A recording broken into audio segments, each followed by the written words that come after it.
जसं तुम्ही बोलला की प्रेझेंटेशन होतं, तुम्हाला त्याचं सगळं प्रेझेंट करायला लागत होतं. तर what is the Q&A sessions आणि तुम्ही ते कसं फेस केलं? मग तुम्हाला कुठले कुठले टाईपचे क्वेश्चन्स आले? मग तुम्हाला ते ऑन द स्पॉट ते एक्सप्लेन करायला कसं आलं? सो फर्स्ट प्रेझेंटेशन त्यांच्यासमोर होतं. त्याच्यामध्ये PPTs क्रिएट करून त्यांना ओव्हरऑल जेवढं आम्ही याच्यामध्ये केलेलं ते प्रेझेंट करायचं होतं स्टार्टिंगला.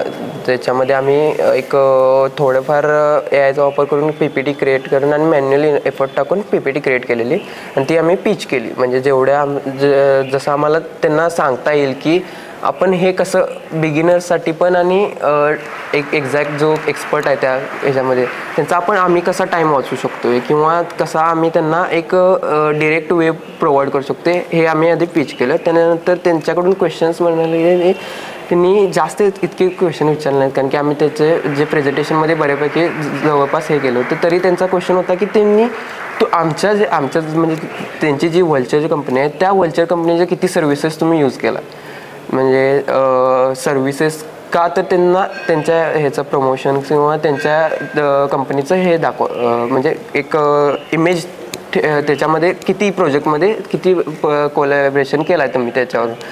तर ते आम्ही सांगितलं की असं इतके सर्व्हिसेस यूज केले, जेणेकरून आणि जितक्या जास्त सर्व्हिसेस त्यांना आपण त्यांच्या जे यूज केलेत ते जर दाखवता तुम्हाला आलं तर मे बी मी तर म्हणतोय की 20% तुम्ही तिथंच विन होत आहे.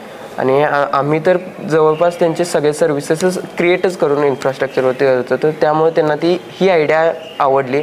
परत तसंच तुम्ही बिगिनर्ससाठी ते बोलले की तुम्ही बिगिनर्ससाठी हे क्रिएट केलं आहे, तर बिगिनर्सला असं का कोणतं फीचर प्रोव्हाइड करायला आहे.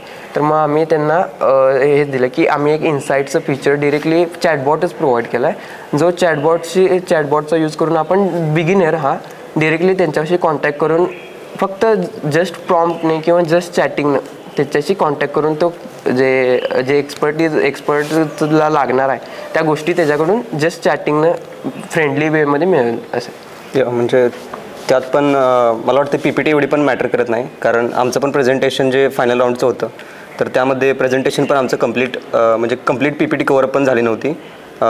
लास्टचे आय थिंक 3-4 स्लाईड्स अजून पण बाकी होत्या.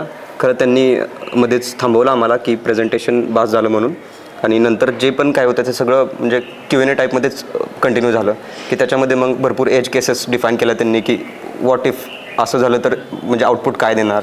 तर अशा गोष्टीमध्येच Q&A सेशन चालू होतं.